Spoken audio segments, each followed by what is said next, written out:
All right, let's talk about a kind of money that's, well, it's on another planet.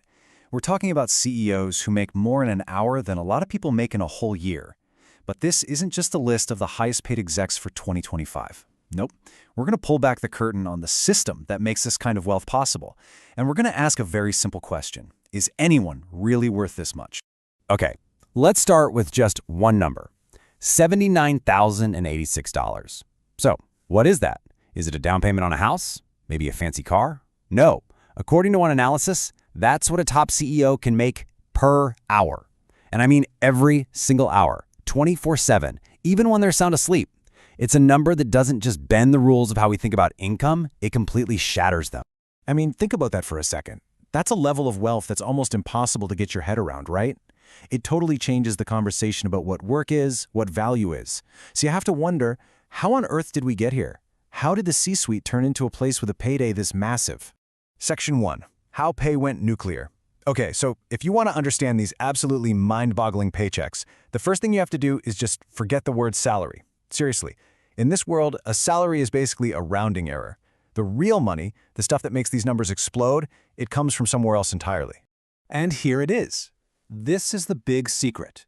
You look at the pay for a typical CEO at a big S&P 500 company, and what do you see? A whopping 72% of their compensation isn't even cash. It's stock.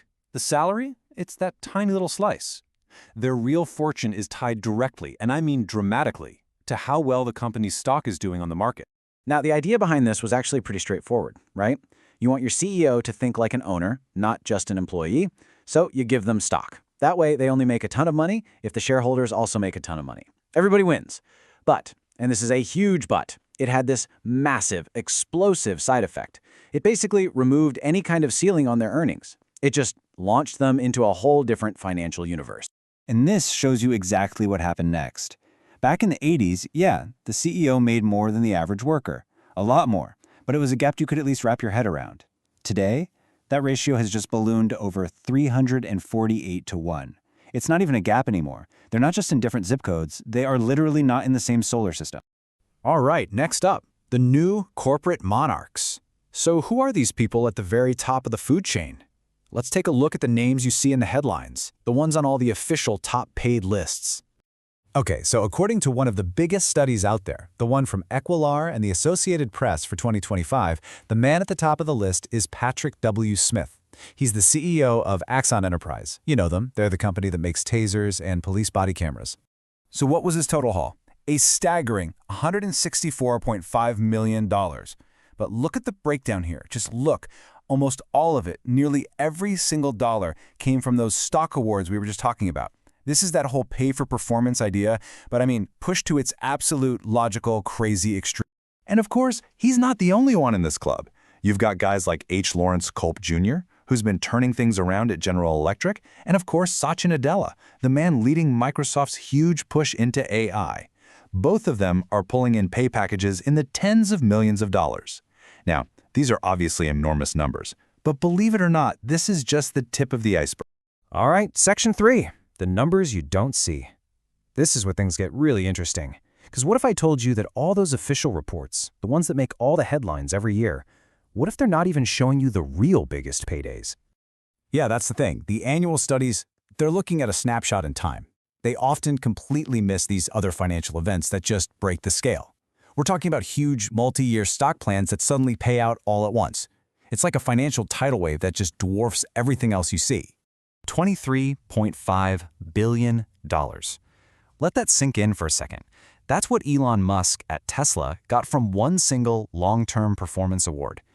So to be super clear, this isn't a salary. This is something else entirely. It's a mega grant. Think of it like a corporate moonshot, a massive prize for hitting goals that seemed almost impossible. So how do these things even work? Well, it's actually a pretty simple two-step process. First, the company's board sets these gigantic, incredibly ambitious goals for the long haul. We're talking things like adding hundreds of billions of dollars in value. Then, step 2, if and only if the CEO manages to hit those crazy targets years down the line, then they unlock this absolutely colossal payout in stock. Okay, but a number like $23.5 billion, It's just so big it's basically meaningless, right? So let's try to put it in perspective. Let's compare it to what the median or typical employee makes at one of these top companies. That number is about $96,500 a year. So how long would that typical employee have to work to make what that one stock package paid out? 243,400 years. That's not just historical, that's practically geological. We're talking about a time span that goes back to before modern humans were even walking the earth. Okay, next section, merit or manipulation. As you can probably guess, pay packages this big spark a massive, fierce debate. Is this a fair reward for genius, or is it a sign that the whole system is just broken? All right, so let's look at the argument for it. Proponents, shareholders and the boards of directors, they say this is pay for performance in its purest form. The CEO gets insanely rich only if they make the investors even richer. It's the ultimate reward for visionary leadership that creates massive value and completely reshapes entire industries. But then you have the argument against it. And the critics here point to some really tough social consequences. These huge paydays are often happening at the exact same time a company is laying off thousands of employees. They say it fuels extreme wealth inequality and, frankly, leads to a huge public backlash against what looks a lot like unchecked corporate greed. Which brings us to our final section, and really, the biggest question of all. Is the system broken?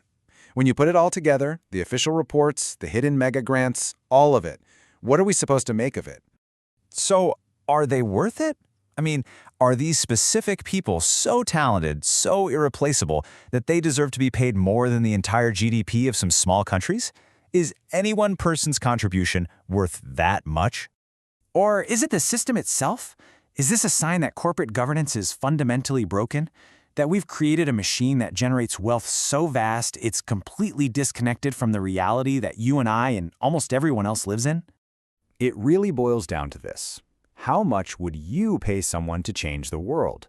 There's no easy answer here, but how we as a society decide to answer that question, well, that defines the entire game of money, power, and influence in the world today.